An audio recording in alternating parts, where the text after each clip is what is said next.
Ciertamente la ira del hombre te alabará, tú reprimirás el resto de las iras. Lo veíamos. Finalmente, esa ira, esa justicia de Dios manifestada sobre el pecado es una alabanza a Dios, porque es la parte de su justicia. ¿Se acuerdan cuando hablamos acerca de la existencia del mal? Que primero Dios retomaremos hablando del siguiente atributo. Que Dios manifiesta sus atributos a través de la creación y aún en el mal que existe. ¿Por qué? Porque es una manifestación de su ira. Y fíjense, Deuteronomio 32. Deuteronomio es el 5º libro de la Biblia. Casi al final, 32.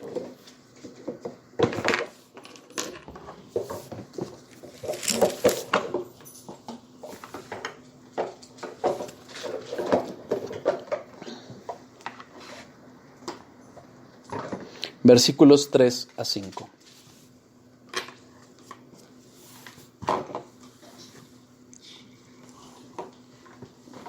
Porque el nombre de Jehová proclamaré y engrandeced a nuestro Dios.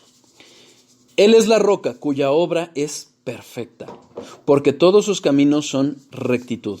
Dios de verdad y sin ninguna iniquidad en él. Es justo y recto. La corrupción no es suya. De sus hijos es la mancha, generación torcida y perversa.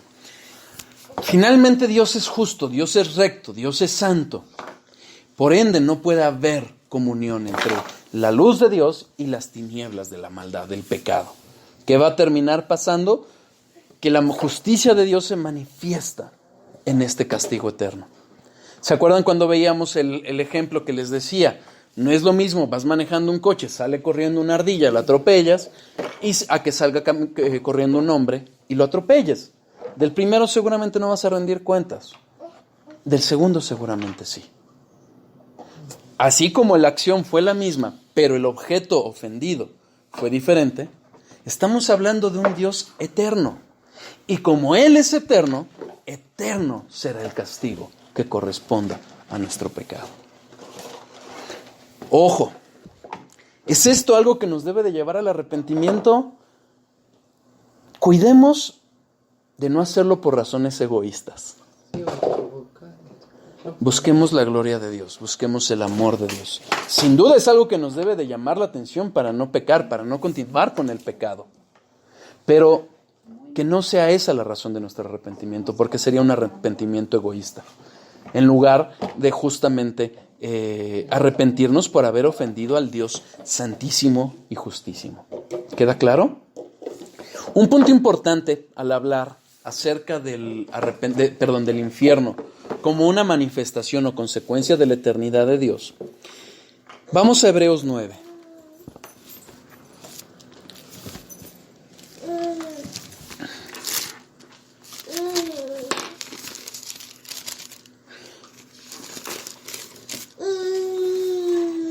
Hebreos 9, versículo 27. No sé si sepan que una de las causas que fue el inicio o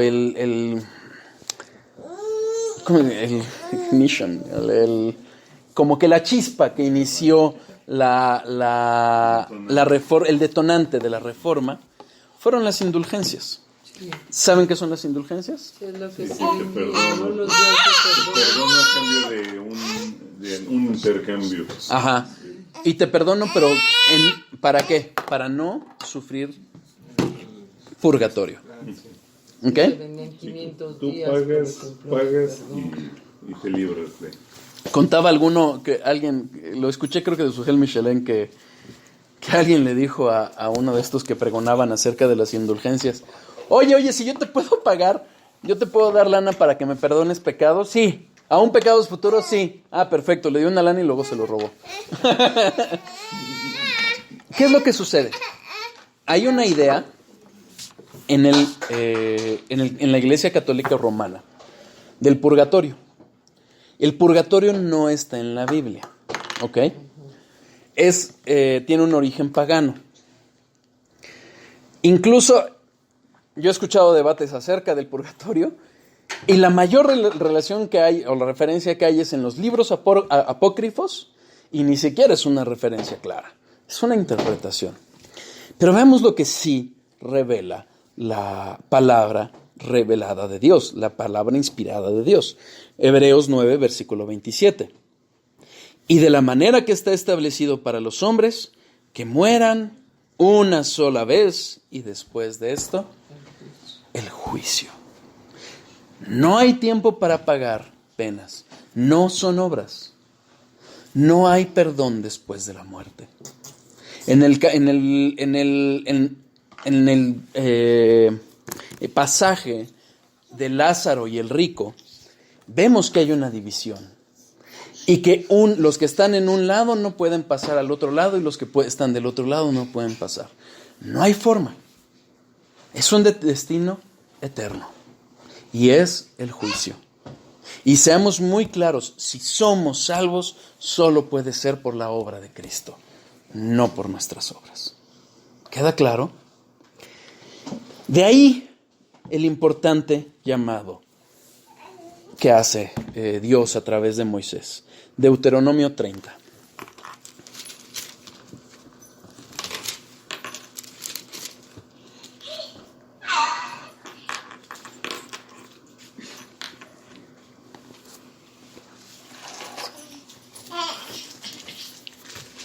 Deuteronomio 30, versículo 19 y 20.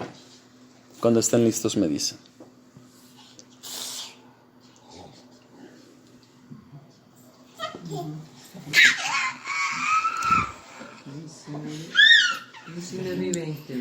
Es correcto.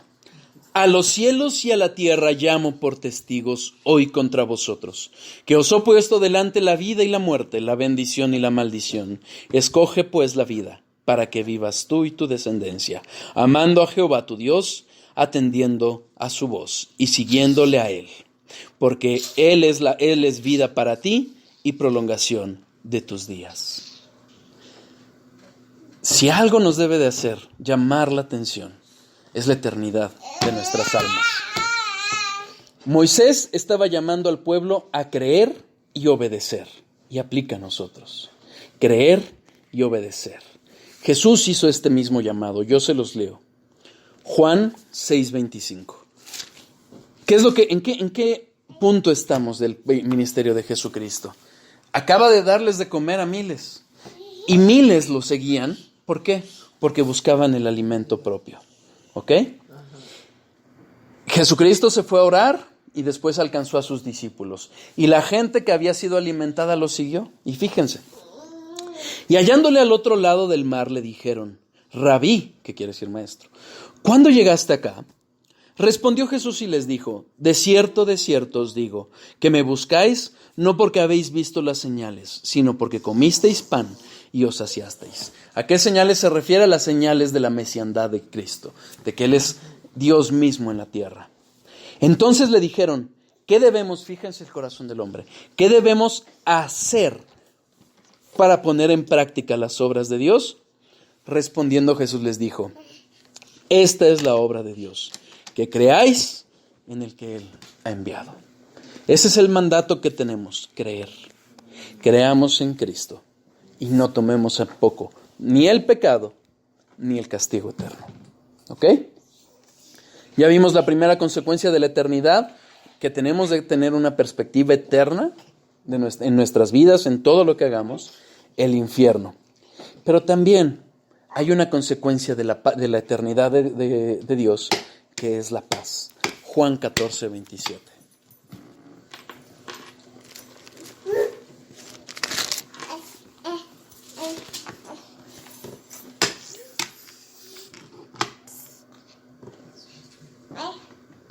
Juan 14:27.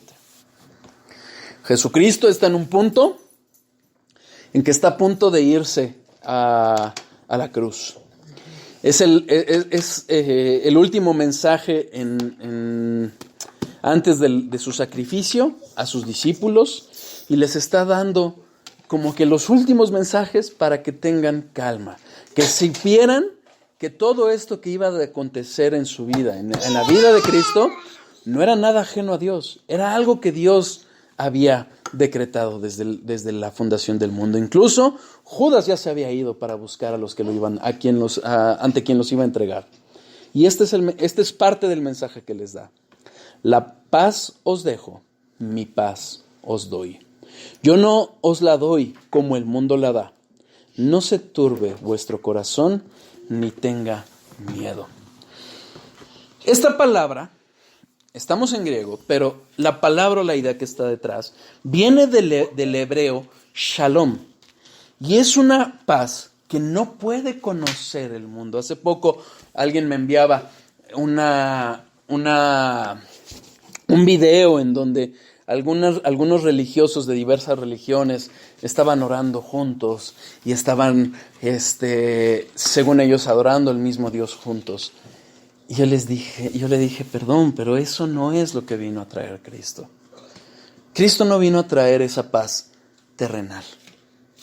Esta paz que refiere Cristo cuando dice, mi paz os dejo, mi paz os doy, es la paz de la reconciliación con el Padre. ¿Por qué? Porque estábamos solamente los que son sus hijos.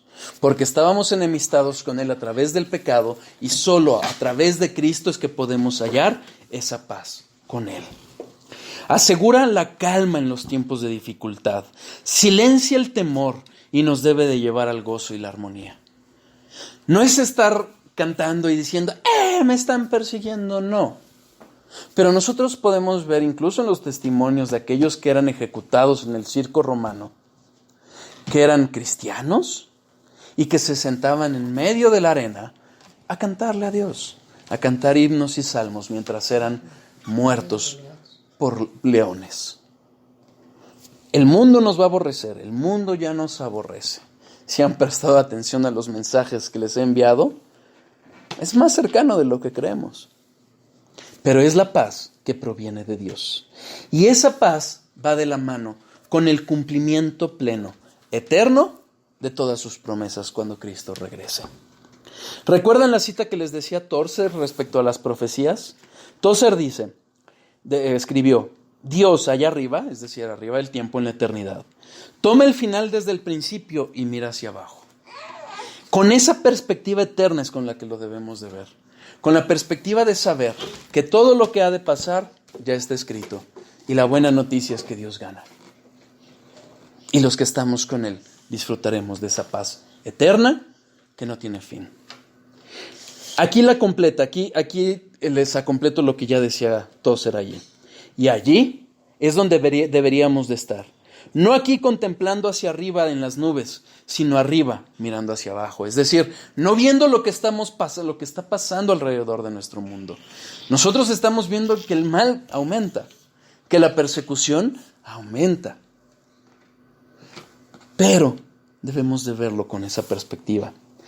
Pone un ejemplo de cómo cuando tú vas viajando por un avión y vas en el avión y ves las nubes abajo y parece mucha paz. Cuando ya pasas esas nubes y ves la tormenta, parece muy diferente. Y debemos de tener esa perspectiva eterna, esa perspectiva que nos da la palabra de Dios, confiando en su divina providencia. Esa es la paz que ofrece Cristo. Es difícil entender cuando alguien va en ese avión, como alguien desde abajo no ve más que un cielo nublado. Si insiste en estar abajo mirando hacia arriba, siempre va a haber un cielo sombrío. Pero si nosotros vemos esa perspectiva, vamos a ver una paz, una calma que este mundo de abajo, este mundo terrenal, no nos va a permitir ver. Recordemos que nuestra vida está escondida en Cristo. Colosenses 3:3.